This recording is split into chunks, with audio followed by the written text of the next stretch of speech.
사랑합니다. 앞서 우리는 창세기 말씀을 함께 나누면서 이 야곱이 형 에서를 만나는 과정을 함께 살펴보았습니다. 야곱이 에서를 만나는 과정은 야곱에게 있어서 굉장히 두렵고 부담스러운 일이었죠. 그 이유는 과거 야곱이 형 에서로부터 이 장자의 축복을 빼앗았고, 이로 인해서 그의 형 에서가 자신을 미워하고 자신을 죽이려고 했었기 때문이었습니다. 그렇기 때문에 야곱은 두려움 가운데 그의 형 에서를 만나야만 했습니다. 그래서 이 두려움 때문에 야곱은 어떻게 합니까? 창세기 32장 우리가 앞서 보았던 말씀을 보면 야곱은 형을 만나기 전에 먼저 예물을 준비하고 또 자신의 종들을 자신보다 앞세워 보내어 형의 마음을 살피도록 합니다. 그리고 또한 이 자신의 가족들과 자신의 소유도 자신보다 앞서 보내죠.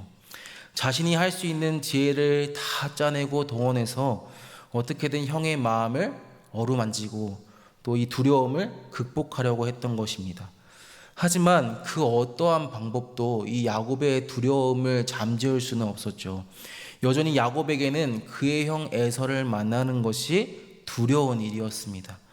그런데 그러했던 야곱에게 누가 찾아오십니까? 브니엘의 하나님께서 찾아오셨습니다. 그리고 야곱의 이름을 이스라엘로 새롭게 바꿔주시죠. 그리고 야곱을 축복해 주십니다.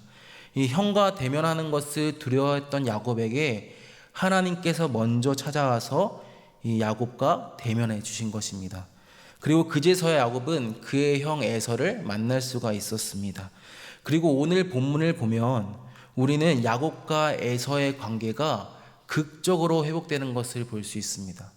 이 야곱과 에서의 관계가 어느 정도로 회복이 되느냐, 오늘 본문의 12절 말씀을 보면 에서는 야곱에게 우리가 떠나자 내가 너와 동행하겠다라고 말하죠. 여기서 동행하겠다라는 이 단어는 이 내가 너 앞에 갈 것이다 라는 의미인데, 한마디로 지금 에서가 이 야곱에게 내가 너를 앞서서 너를 호위하겠다, 너를 보호하겠다 라고 이야기하는 것입니다. 그렇게 해서 자신이 살던 곳으로 세일 땅으로 가서 함께 살자라고 제안하는 것이죠. 이전에는 야곱을 미워해서 야곱을 죽이려고 했던 에서가 이제는 자신의 동생을 위하는 사람으로 변화된 것입니다. 이 정도로 야곱과 에서의 관계가 회복이 된 것이죠. 하지만 오늘 본문을 보면 야곱은 이러한 에서의 제안을 정중하게 거절을 합니다.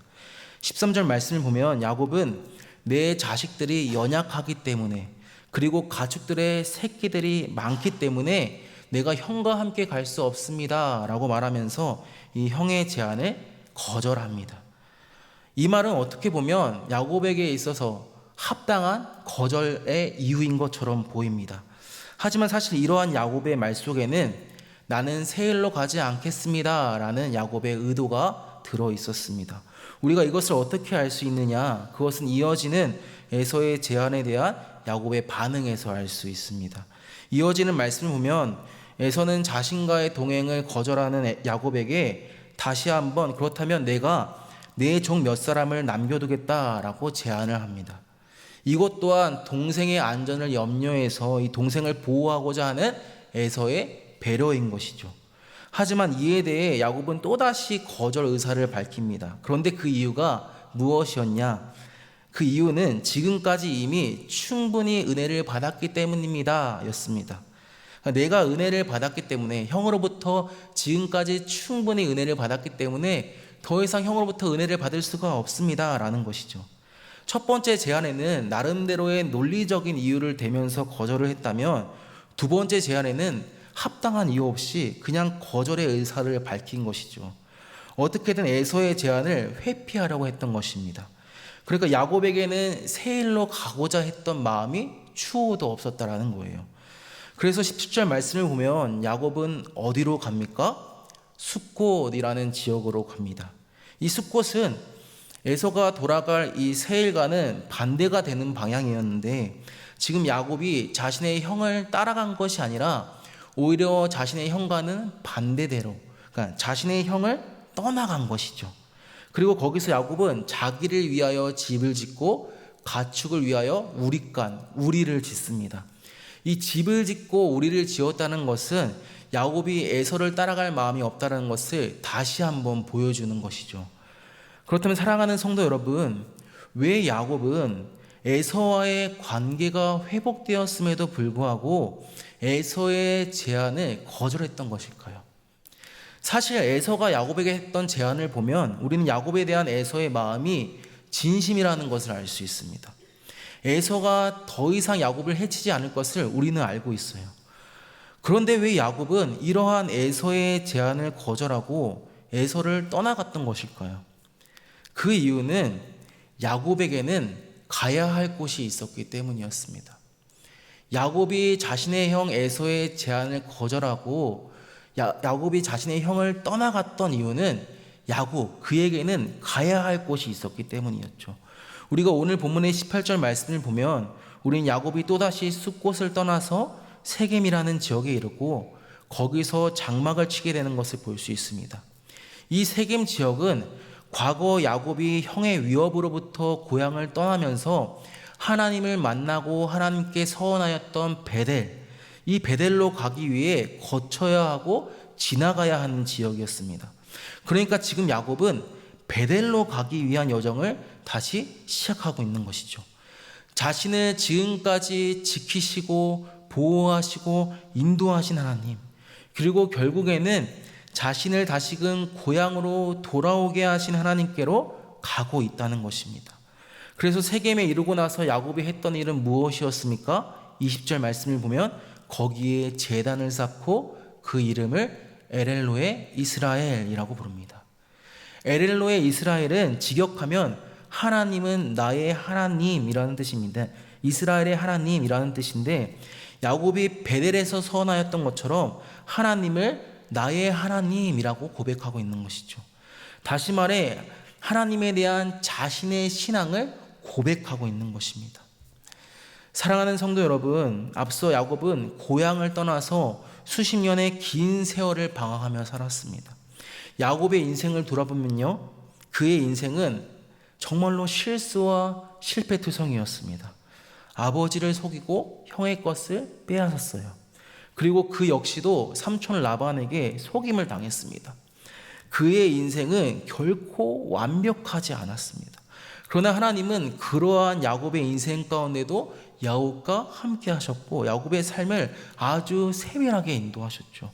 야곱에게는 아무런 자격이 없었는데도 불구하고 하나님은 그러한 야곱을 선택하셔서 야곱의 삶 가운데 복을 주셨다라는 것입니다.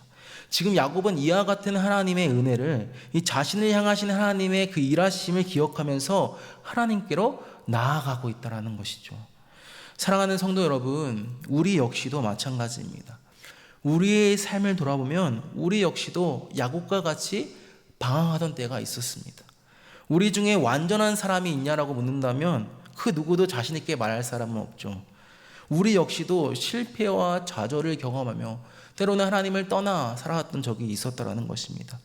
그럼에도 하나님은 그러한 우리를 자녀 삼아주시고 우리를 여기까지, 이 자리까지 인도해 주셨습니다. 우리에게는 그럴 만한 자격이 하나도 없는데도, 추후도 없는데도 하나님은 그저 우리를 선택하셔서 우리를 자녀 삼아주시고 우리의 삶을 오직 하나님의 은혜로 채워주셨다는 것입니다. 그렇기 때문에 우리가 마땅히 해야 할 반응, 하나님께 마땅히 드려야 할 우리의 모습은 무엇입니까? 오늘 야곱이 그러했던 것처럼 하나님께로 나아가는 것입니다. 나의 삶 가운데 일하신 하나님, 나에게 은혜 주신 하나님께 나아가 하나님만이 나의 하나님이십니다 라고 고백하는 것입니다. 나의 삶 가운데 하나님을 찬양하고 예배하는 것, 이것이 우리가 하나님께 드려야 할 마땅한 우리의 반응이고 우리의 삶이어야 한다는 것이죠. 말씀을 맺겠습니다. 사랑하는 성도 여러분, 오늘 야곱은 자신의 삶 가운데 일하신 하나님을 기억하며 하나님과 만났던 자리로 돌아갔습니다. 그리고 그곳에서 하나님만이 나의 하나님이십니다 라고 고백했습니다.